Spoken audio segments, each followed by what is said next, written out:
CATV is proudly presented by Toyota. Aaron, congratulations on T20 Player of the Year. Talk us through your 156. I mean, I think you hit your first ball for six. Were you seeing it from watermelons from the start? No, it was quite an unusual feeling. I mean, it's never anything that you plan in a situation like that. It's just one of those days, I suppose, as a batter that you can only dream of, and something clicked, and it was my lucky day. A few things fell into place, and it was nice. Did you have any idea about the records you were breaking during that innings? No, I had no idea about them.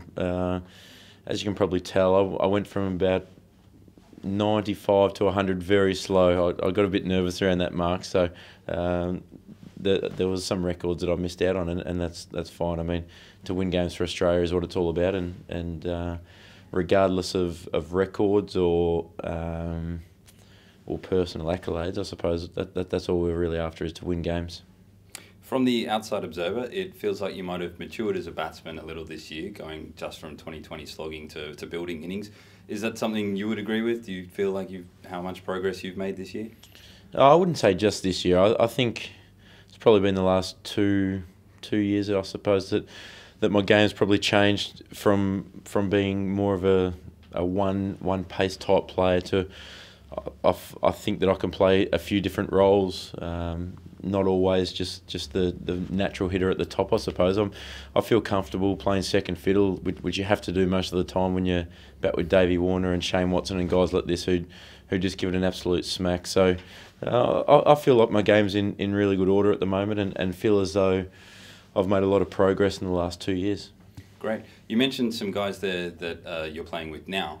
Who has been the biggest influence on your career to get to this point, though? Definitely my family. The way that they supported me really early in my career, and I mean, I remember driving up and down the highway from Colac to Melbourne to underage tryouts and things like that.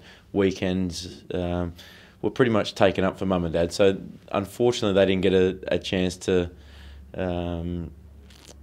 They didn't get a chance to probably live as much as they would have liked during them years. But I mean, looking back, they sacrificed so much for me during that time, and hopefully I'm slightly repaying them at the moment. From road trips from Colac to potentially 2 World Cups in 2 different formats in the next 12 months, how do you see Australia's chances in Bangladesh, firstly for the World 2020, and then here next year in the 50 over? I think the World 2020 is going to be a very hard tournament. It's a short, sharp tournament. I mean, it is a format that happens so quickly. And if you start off well in the tournament, you can build some momentum really quickly, and before you know it, you can find yourself in a quarterfinal or whichever way it falls. So it's important to start off really well in these tournaments and try and build as you go on. There's no time to really train. There's no time to find form. It's something that has to happen in the middle. So it's a short tournament, and it's a great tournament. And the 50 over World Cup, I think what we've achieved in the last couple of months in England, the Indian series was a phenomenal series to play in, and I'm sure to watch.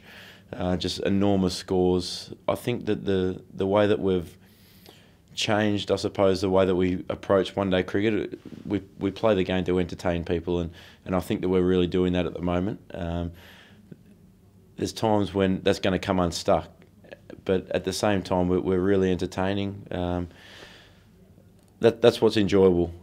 You sit back, if you nick one early, you can sit back and you can enjoy the rest of the overs to watch the other guys, because they're so good at what they do. And for me personally, it's just, I'm pinching myself just being a part of it.